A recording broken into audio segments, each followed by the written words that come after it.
So when you fly fish, you're gonna have wind, and you can either quit or you can deal with it.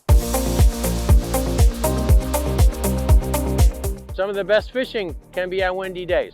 So there are things you can do before you even worry about different kinds of casts.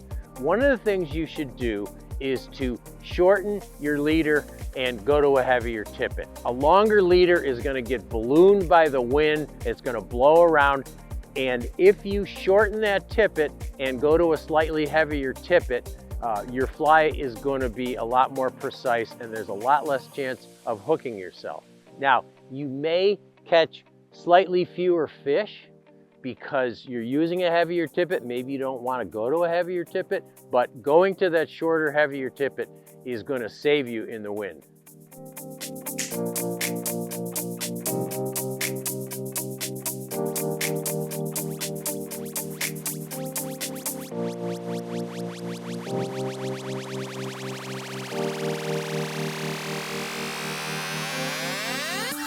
Thank you.